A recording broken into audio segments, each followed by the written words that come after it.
I'm so excited today to have Shawn Dougherty with me. She is the founder of Volonic, and I'm going to let her tell you all about what it is. You're going to be blown away, and if you don't have one already, you are going to want one. But more importantly, you're going to be inspired by Shawn's story of how she got to where she is professionally and also personally, and we might even get to convince her to tell us about her newest edition.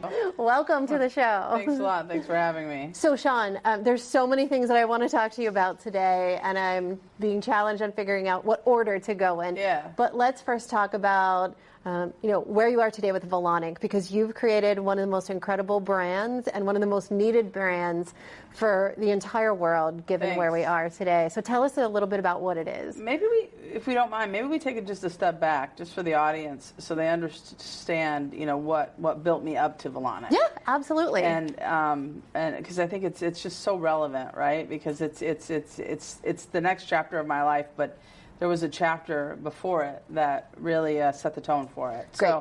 So real quick, background on me. I live in Newport Beach, California. We're here right now in Newport Beach. Love it here. But I'm from Kalamazoo, Michigan. Started my career in med tech at Stryker Medical, Fortune 500. It was an amazing experience. One of the things that was so amazing about it is that we did almost all of our own manufacturing in-house. And so, being fairly young, early 20s, for me to actually experience what it was like for surgical beds, to be able to walk through different departments in those facilities and see how every single part was being made was probably one of the most influential things that ever happened to me in my early 20s, right? Wow. Because I'm this young kid who's very curious, and I immediately get to learn how things are made. Yeah. And it changed my life forever. Shortly after that, I relocated to Phoenix, Arizona, and I got involved in the car audio industry, and that was an industry I had always seen myself getting involved in. But because it's so cultural, I mean, it's so authentic, and it's so innovative and creative, and it's something you buy as an accessory, as an expression of yourself. So I worked in the car audio industry for 10 years and brought tons of products to market. They also did a lot of their own manufacturing in-house, but it was during the 90s when we were also sending everything offshore. And so, I was able to spend about a decade traveling around Asia, first starting off in Korea and then going to Taiwan and then to southern China, Hong Kong, and southern China, Shenzhen. And I got to learn how things were made abroad. Shortly after all of that, I left corporate America, and I started my own company called M-Station, which I'm sure nobody's heard of. And then shortly after that, we made an acquisition of a company out of Burlington, Vermont, called Mophie. And Mophie was a fairly young company. It had been created by a high school kid, and they made cases for the classics and the iPods, if anybody remembers what those were before the iPhone. Anyways, it was an acquisition purchase, and we merged it into, we acquired the assets and we merged it into M-Station. M-Station eventually went away, but we ended up bringing to market a product that you may have heard of. By the time we sold the business, we had sold 20 million of them, so lots of people had them, but it was called the Mophie Juice Pack Air. And then we also pioneered the portable power station industry. So in 2007, we made this acquisition on the heels of the first iPhone coming to market. And instead of just being a case company, because that's not what me or my partner wanted to be, we had a much more technical background. We decided to turn a case into an intelligent case. And that product became the Juice Pack Air. And a year after we brought it to market, we loaded it into Apple stores globally. And so, we took a company that was doing $3 million in revenue and was selling to a few retailers. And in about a 12-month period, we stood up a global operation to accommodate a load-in into Apple. Yeah. And it was an experience. It wasn't easy. It was messy. But we did it, and we had a lot of cleanup to do, and obviously everything had to evolve to become more streamlined. And but then we ended up loading in all the Mophie products to AT&T and Best Buy and Verizon and T-Mobile. We were iterating with Apple for every iPhone, which there's a new iPhone every year. People think that they're the same. They come out every 2 years, but that's not how it works. We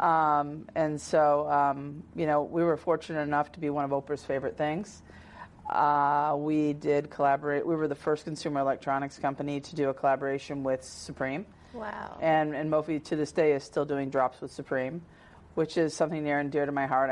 I love the Supreme brand. Mm-hmm. We also did a power jacket with Opening Ceremony. We did collabs with Undefeated, McLaren, Red Bull, and I could go on forever and ever and ever. But then ultimately we did a collaboration with Valentino in Paris. Mm-hmm.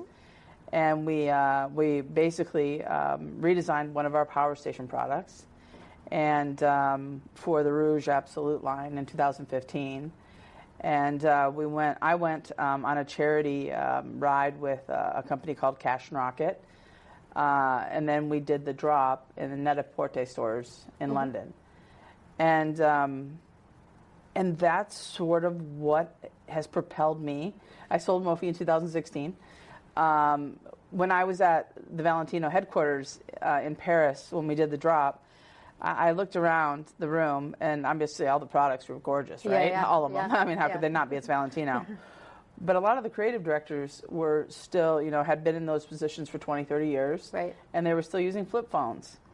And a consumer with a flip phone isn't necessarily my demographic, right? Right. Flip phones, we don't ever remember having battery problems with flip phones, right? It's just the iPhone, really, and things like that nature, right? So I knew I was a little bit early. And I was early. And then in the coming years, I sold Mophie in 2016. Mm-hmm. And in the coming years, almost all the fashion brands started to retire those older creative directors and bring on new millennials mm-hmm. To take on those roles. And I think that there's been a new appreciation and an evolution that's occurring, that in order to really finalize your wardrobe, you have to take into consideration the technology that's in your hand. True. Because it's not going anywhere. No matter what you put on, you're going to have a phone in your possession, in your pocket, and it's going to come out of your pocket and be in your hand. And so finally, and we started seeing a big shift finally in 2020 when Louis Vuitton launched its first pair of headphones in collaboration with Master & Dynamics, which is a manufacturing partner. They initially brought them to market for $960 roughly, could not keep them in stock, raised the price to $1,100, couldn't keep them in stock, have since raised it a third time to $1,200, and still are having a great deal of success. So a $1,200 pair of headphones that they can't keep in stock. Mm-hmm. Pretty amazing, right? And it has a wireless charger in the bottom of the housing that Louis Vuitton does not actually advertise that it's there, because most of the wireless chargers in the market, and I can say this on behalf of Mophie because I created a lot of them, or was part of the team that created a lot of them, just don't really complement a Louis Vuitton product. Mm-hmm. They're not reworkable. They're using off-the-shelf Qi technology. They're made out of plastics. They're sonically welded together. There's a gamut of different reasons why you can't mate something that you buy from Louis Vuitton up with even something you buy from Apple, to a certain degree. Yeah. You know what I mean? Mm-hmm. So in 2019, I came across some amazing technology on the wireless charging side of the world, and I decided to bring to market the first luxurious consumer electronics company, and the name of that company is Volonic. And volo is an Italian word, and it stands for taking flight. And we believe that based on what we've created, we're helping the industry evolve. And we're changing how the accessories are placed in the house. And it's just like any new industry, right? Yeah. It has to evolve. Mm-hmm. But I remember, on the Mophie side, having people over, and I couldn't have been prouder of Mophie. Right. But when you're having a dinner party, when you've got all the cords and you got all the plastic, and they're not necessarily the most aesthetically attractive thing in the home, right? Right. I mean, they're functional. Right. And we tried to make them as attractive as we could, considering, where the retailers wanted the price points, but they were not fashionable pieces of art. And what Volonic brings to market is highly functioning, true wireless charging that sits dormant until you put a Qi-enabled device on it, and can be fully customized to make any environment look very nice. And they're fashionable pieces of art for the home. Yeah. Yeah. That's great. Yeah. It's amazing. So I don't think I knew your early day story. I knew all about Mophie. Yep. I knew about Volonic, but I don't think I realized it started with hospital beds. It started with hospital beds. Now, if we go all the way back to that beginning part of your career. What made you choose that first job? Were you just looking for a job? My first job, I needed to find a job that paid me benefits so that I could start my own life. It was funny. I went to Michigan State. I didn't stay for very long. Wasn't my gig. I really wanted to go to work. And the best company to work for in Kalamazoo, Michigan, one of the best companies to work for was Stryker Medical. Nice. And so I'm very tenacious and extremely persistent. And so I basically set out on a journey to figure out how I could get a job there. And I went to Manpower and I said, so I hear you're the hiring agency for Stryker. And they said, that's right. And I'm like, so what do I have to do to get a job at Stryker? And they said, well, you have to take a gamut of different tests, and usually we place people with the highest test scores. I said, oh, okay, that sounds realistic. I said, how many times can I take the test? They said, as many times as you want. Really? And I said, is it an average score? Thinking like SATs, ACTs, right? Yeah. And they're like, no, it's not an average score. It's your highest score. I'm like, well, sign me up. So I sat down. It didn't take me at all forever, and I had 100 on all the tests, and boom, I had a job at Stryker. That's awesome. That's awesome. And it was initially on the manufacturing floor, but that was okay. Learned a lot. Yeah. But within months, I was moving up the ladder, and I eventually was a purchasing agent. Yeah. And that was a big deal. I was in my early 20s. I bought my first house when I was 20. That's fantastic. But it wasn't, as much as I loved it and enjoyed the experience of it, I really had always had the dream of living in Southern California. Since I was, this big. Oh my God. Everybody knew that I was not staying in Kalamazoo, Michigan permanently, and that I would live in Southern California. So I had an opportunity, probably 4 years into working at Stryker to relocate to Phoenix. And it wasn't all the way to Southern California, but it was darn close. And the car audio industry was out there. And so there I went. I went to Phoenix. I went to work for Orion Industries. It was a very interesting experience. So thick in culture. We lived and breathed the brand. Yeah. And we loved what we did, and we loved who we worked with, and we loved the success of it, and we loved competing and putting our, SBL competitions of who's got the loudest subwoofers, highest quality, loudest sound, all of that stuff. That culture really shaped me, and it motivated me to want to create that for myself. And I did that with Mophie, and I'm doing it with Volonic. Yeah. And it's been quite the ride. That's crazy and great to hear. It's just unstoppable nature, interested in learning, just pushes you forward. Yeah. So, question for you about Shenzhen, right? So during my career, I got to the point where I had never launched a hard goods product. So I created a company for wearable technology line of jewelry and found a product manager that understood what happens in China.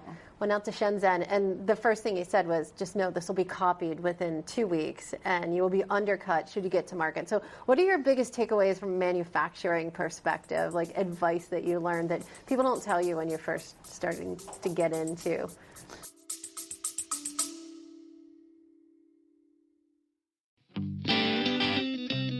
This is Prosper's Soaring to New Health podcast. I'm your co-host, Chris Mladenovic. And I'm your co-host, Dan Krogan. Whether you work in the payer or provider side of the healthcare industry, or are a client or a friend of Prospire, you're sure to learn something new every month when you tune in.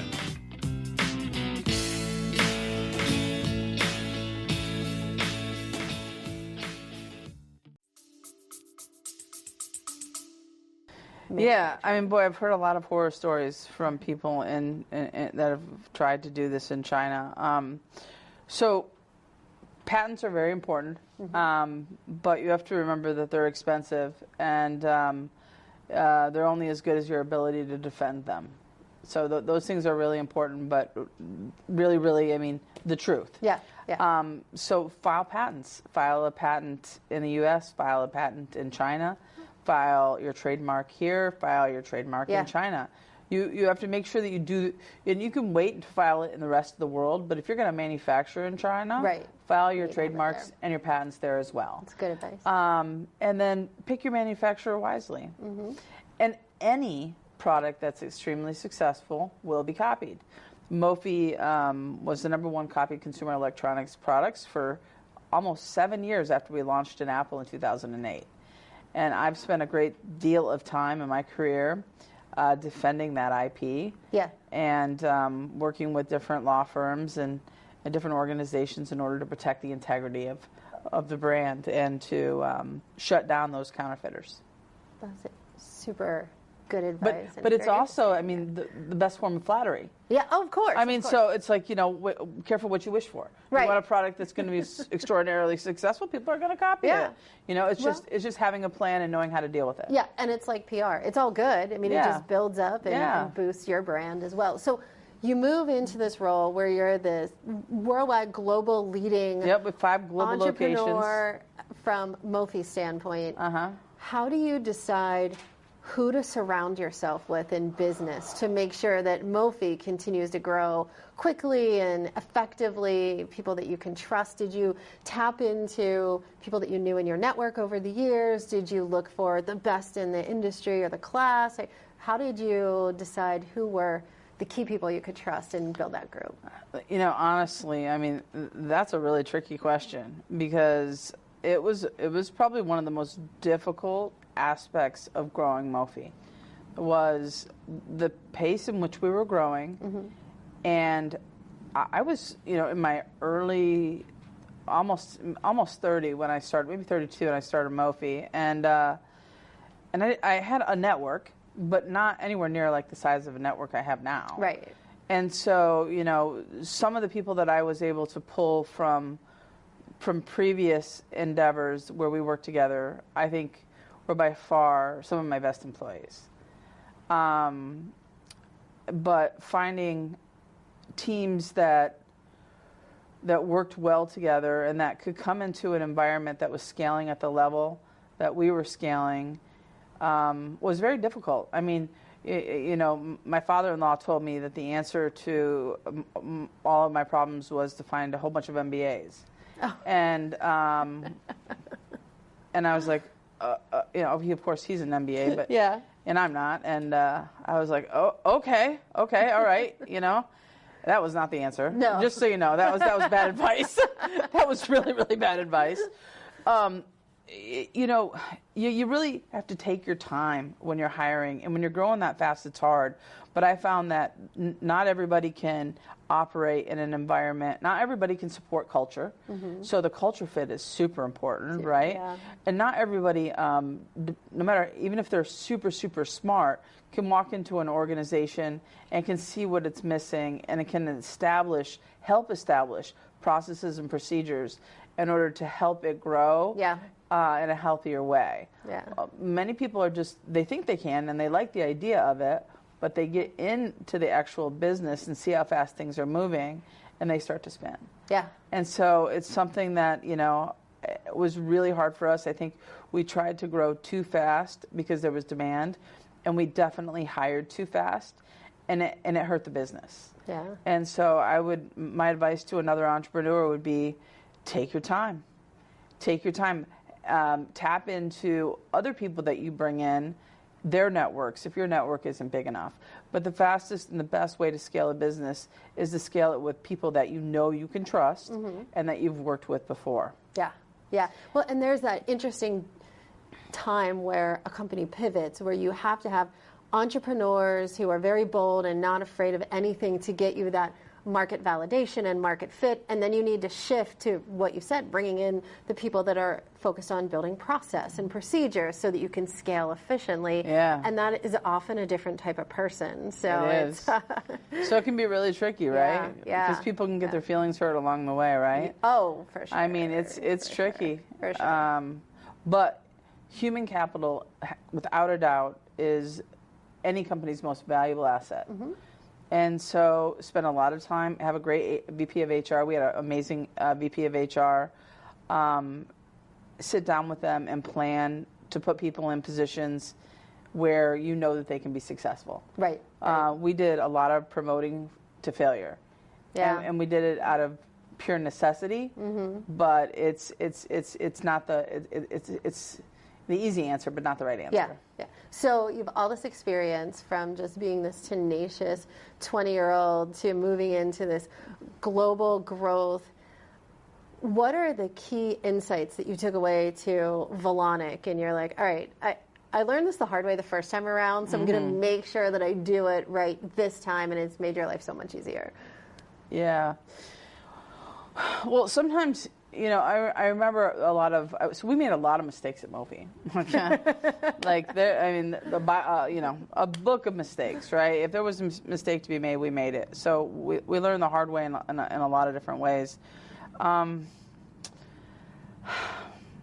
So many things. I mean, when someone shows you who they are, believe them. That's a good one. That's a really good one. And you know, and when someone that truly loves you, like a spouse, observes something, believe them. When more than one person tells you the same thing, don't disregard it. Like, take it in and really think about it. And I'm not saying believe them, but consider it. And you know, we were in such a rhythm. You know, I didn't look at things with the clarity that I should have in some cases, and I could have prevented a lot of problems that occurred down the road. Had I had looked at it head on and not ignored it. That's so interesting. And so, I mean, save yourself the time. It's great. So for someone who's like newer and just getting into business, I'm hearing you say the same things that I hear so many people say. Create a network, rely on your network, have a group of people that you can trust, always listen to them, don't be afraid, take risks. And by the way, you're going to screw up 1,000 times and it's fine. Learn from it. And when, you know, even to today, you know, one of the things I didn't do at Mophie is when I really knew we shouldn't do something, at some point I just folded. You know, I was just like, fine, we're going to do it, right?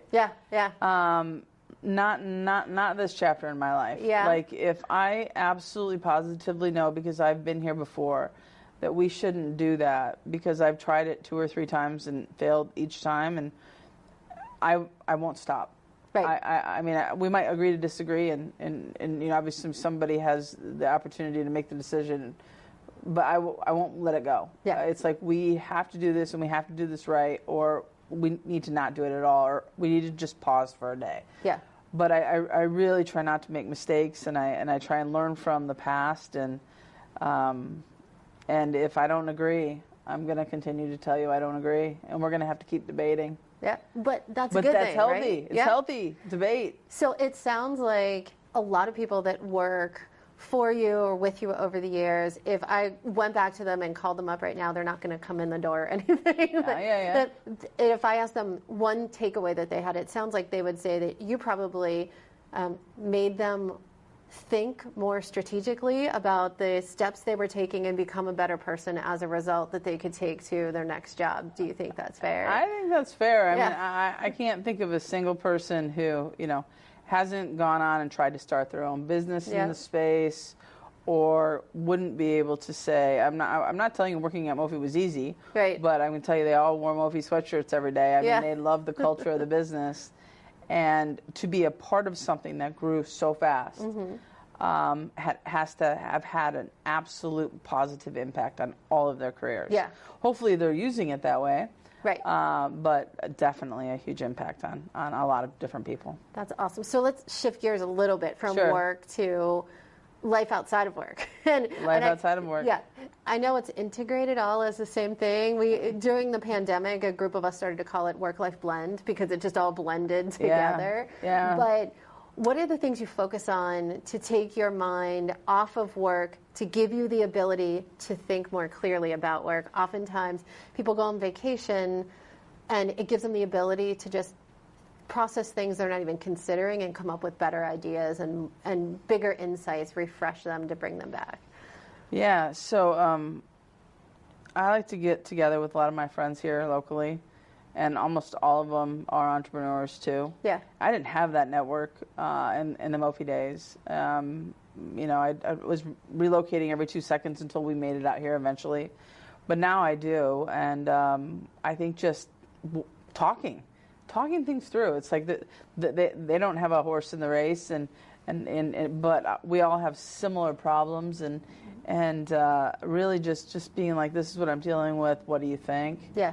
I just told you I spent 8 days in Cabo. I worked the whole time, but was able to do it in a beautiful setting, working, and then throw some play in there. Yeah, yeah. The IEC, like all the people that the IEC brings to, my Rolodex, and these are all CEOs, like yourself, who I can call and say, hey, I'm stumped.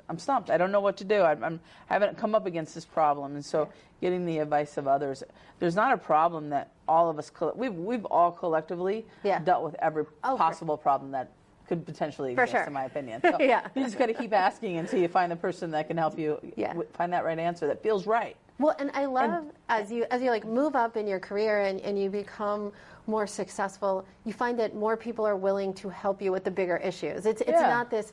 It's not what we see on TV. It's not this competitive fighting. I mean, sometimes I'm sure competitors are always still focused on how they stay one leg ahead of it, but everybody truly wants to help each other succeed because we've all been there. We all know what it's like to run into that challenging issue that you just don't even know where to turn to solve. Yeah. So last question for you is about your advice on becoming an entrepreneur.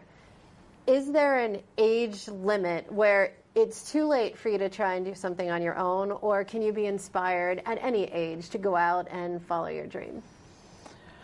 Wow, that's a tough one on the age thing, right? It's not for everybody. It's not easy, or everyone would do it. Right. It's extremely hard. It can be even more than extremely hard. I mean, it's lonely, and having that network makes it not so lonely. But I remember feeling loneliness at Mophie a lot. Like being at the top, everybody thinks you've got all this stuff, you have all this, but you have all the worries, right? Right. It's like, so I wouldn't say that there's ever an age where you can't be an entrepreneur. I suggest that I believe that the American dream is real, and that everyone deserves the right to pursue it, and nobody should tell anybody anything different. Just know that it's not easy, but nowadays the word founder and the word entrepreneur are so prevalently used that, you can go to Techstars, or there's Octane, or there's just a ton of different places that you can go where you can meet like-minded people, and you can put together a solid business plan, an MVP, all the things that you need to do to quantify whether or not you really have a good idea. Yeah. And it's all about having a good idea. Yes. Yeah. I took the wearable tech company through Techstars. Oh, there you go. There you go. I know firsthand what it's like to be put through the ringer. I mean, and it is an immersive amount of learning and opportunity, which is pretty crazy. So, Shawn, you're totally stepping up in every aspect of the world and life. We didn't get to talk about your puppy, but we are going to talk about the puppy at the very end. But before we get to the puppy, I just want to say, the show's called Stepping Up, and it's about incredible people who have just never backed down from a challenge. But, I'm a firm believer that every great story starts with a great pair of shoes. So tell us about your shoes that you love right now. So I just bought these. and they're called Bernie Mevs out of New York. And I got them in Laguna Beach at a boutique store where they sell mostly Italian clothing. And they're super comfortable. And I love the fact that they have crystals on the side. Yeah. I am a crystal fan, just so you know. I have a long history of making crystal products. Love things that sparkle. But typically what I wear are a new brand called Rothy's. Okay. And I hate socks. I've never cared for them. They're just a pain. And what I really like about the Rothy's is that the insole, you can buy extra insoles. And so I have this big stack of insoles, and I always constantly put them in the washing machine. You wash them, and then you lay them out to dry. And then when you're wearing your shoes without socks, and they come in camo and all kinds of different colors, you can pull the insoles out and put new insoles in. So cool. Not wearing socks is not a big deal anymore. That's amazing. And so those by far, and they're so comfortable. I literally could run down the street in them. So that's awesome. And they look just like this, actually, minus the crystals. And you have 4 dogs. You just got this brand new puppy. 4 dogs, brand new puppy. Yeah. Do you have to keep the shoes away from the puppy? You have to keep the shoes up. Yes. The puppy will definitely go for the shoes. And do you tell all of your work challenges and problems to the dogs to look for advice? I know when I had a dog, I would just sit with the dog and just say everything that was going on, because at the end of the story, no matter how bad it was, I'd get a kiss, and that made me happy. I don't really talk to my dogs about my problems. That's never really occurred to me. But they do bring me a great deal of peace and comfort when I'm holding them. Oh. And for everyone that knew me during the Mopey days, I had a white and red-haired Bellum Cavalier King Charles Spaniel named Callie. And she was very frequent at the office, and she'd sit on my lap in the conference rooms, and sometimes even sit on the conference room tables. I mean, she owned it. Yeah. And she passed away a few years ago, and I just, after having one on order for 2 years, just on Sunday, picked up another one that looks just like her. She's 7 weeks old now. And her name is Queen, even though I'm calling her Queenie. And she is the 4th addition to our dog family. We also have 2 children, 2 grown girls, and now we have 4 dogs. Wow. Yeah. So. Wow. Quite a busy household. Yeah. Well, thank you so much for coming on the show today. And thank you for having me. It's always good to see you.